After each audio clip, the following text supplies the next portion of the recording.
Hey there dreamers, and welcome back to my channel. My name is Royce. I'm a painter, sculptor, and a collector. Today we are going to be continuing the series of the working on, and today we're talking about the wildest ride in the wilderness. That's right, Big Thunder Mountain.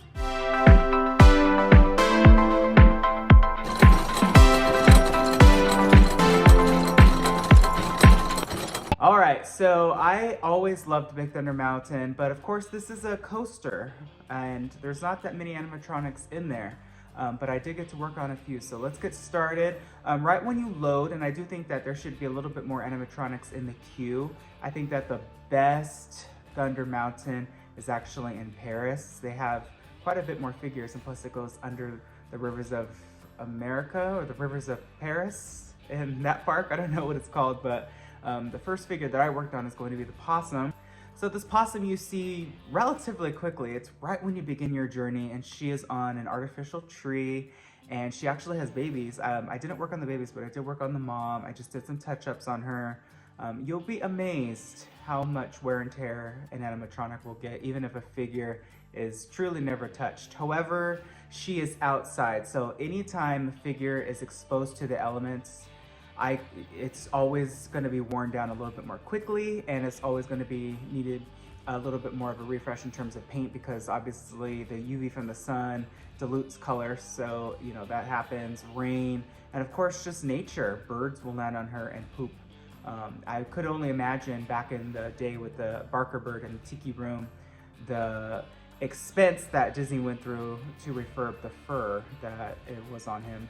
But moving along, the next figure that I worked on, it was so interesting because I remember looking at the old documentation from, I think it was like November of '94, and the coyotes used to have fur on them. And I think that the fur makes the figures look so much better. Obviously, yes, you see them for a split second, but just that extra attention to detail, I don't know why it was done away, but now they are just basically resin cast. Very simple, almost like a dark ride animatronic. What do you think about that change? Do you think that it should go back to fur? I'm sure an Imagineer at some point from 1994 into 2015 changed that. And then I worked on the bats. So the bats to me were quite a surprise. I had never seen one up close, or you know, in person. That cave's very dark, and you know, your heart and your adrenaline's going because you're about to, you know, do the big drop. But the bats were really fun to do. I do think that the bats could be definitely enhanced and given a reimagining, especially just in terms of the detail. I think that that's a missed opportunity, not only with the bats, but to add some other animatronics in there, some other figures, maybe like a bear in there, or maybe a cowboy in that mountain, like gold mining. And I don't want to copy Knott's Berry Farm, of course, but what do you think? Should there be some additional animatronics in that particular scene, in that big drop? I also had the golden opportunity to work on the dynamite stick for obviously the most famous goat in the park. That is right, the goat holding the dynamite stick that a lot of people love to look at. I don't know about the myth, if it's true or not, if it makes your stomach turn, or I don't know what people try to accomplish, but the goat was pretty fun to work on. And then right after the big drop, you will see they are vultures, as far as I know, and I got to paint those as well. The vultures were, you know, another one of those that when I got up there to the mountain to paint them, I was like, wow, these almost look like those owls that people have in their front yard, or like almost like a statuary animal that you would get from Lowe's or Home Depot. There really wasn't a whole lot to their movement. Their mouths do move and their necks do move, and there is a little bit of fur on their neck.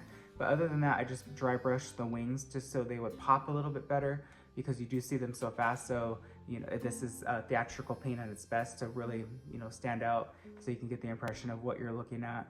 And, you know, they were a lot of fun. I do think that they should either be moved, or there should be additional vultures added to that mountain. I never got to work on the cute little turtles or the snakes, but again, the mountain is a coaster. I really, you know, Splash is a water ride too, right? You go relatively quickly, but it's more of a controlled scene. Thunder is truly just meant for the thrill. It's kind of like the next step from like a family into, you know, kind of like young adult entertainment. And Disney has to obviously cater to both kid and adults, right? Walt always said he wanted to build a place where both children and the parents could have fun together.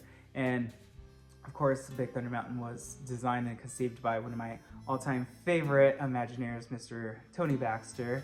And I think that it's great. I think that it replaced a very near and dear to my heart attraction, Nature's Wonderland. I think it was a fantastic enhancement, and I think that Disneyland's truly is the best.